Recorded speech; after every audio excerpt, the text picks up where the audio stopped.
ദൈവനാമം മഹത്വപ്പെടട്ടെ. ജീവൻ നൽകുന്ന കുരിശിനരികിലേക്കുള്ള ഒരു തീർത്ഥയാത്രയിലാണ് ക്രൈസ്തവ സമൂഹം. ഒരു ക്രൈസ്തവന്റെ ജീവിതയാത്ര തന്നെ സമഗ്രമായി കുരിശ് ലക്ഷ്യമാക്കിയുള്ളതാണ്. വലിയ നോമ്പെന്ന തീർത്ഥയാത്രയിൽ നാം അത് കൂടുതലായി ധ്യാനിക്കുന്നുവെന്ന് മാത്രം. ഈ യാത്രയിൽ ഇവിടെ വരെ, അല്ലെങ്കിൽ ആര് നടന്നതുപോലെ എന്ന ചോദ്യത്തിന് അത് വിശുദ്ധ മറിയം നടന്നതുപോലെ എന്ന 100% ശരിയായ ഒരു ഉത്തരം നമുക്ക് നൽകാം.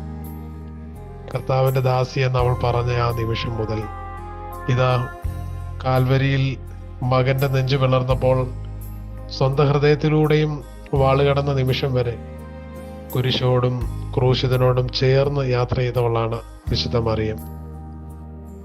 യേശുവിന്റെ കുരിശിനരികെ മറ്റു സ്ത്രീകളോടൊപ്പം അവൾ നിന്നു എന്നാണ് ഇതിന്റെ ദൃക്സാക്ഷിയായ പ്രിയ ശിഷ്യൻ എഴുതിയിരിക്കുന്നത്.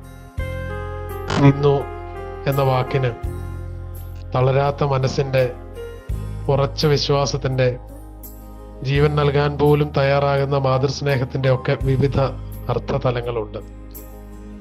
എല്ലാവരും തന്റെ മകനെ കുറ്റവാളിയായി കണ്ടപ്പോൾ ചുറ്റും കേൾക്കുന്ന പരിഹാസങ്ങൾക്ക് നടുവിൽ തലയുയർത്തി ആ നിമിഷവും മറിയമിന് നിൽക്കാൻ സാധിച്ചുവെങ്കിൽ തന്റെ മകനിലുള്ള ഉറച്ച വിശ്വാസവും ഭയത്തെ ഇല്ലാതാക്കുന്ന മഹാധീരതയും അവൾക്കുണ്ടായിരുന്നെന്ന് നമുക്ക് കാണാം.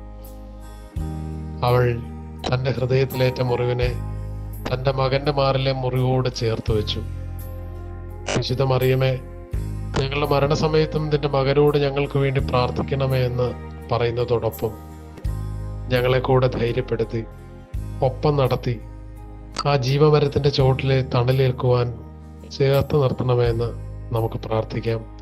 ദൈവം നമ്മെ അനുഗ്രഹിക്കട്ടെ.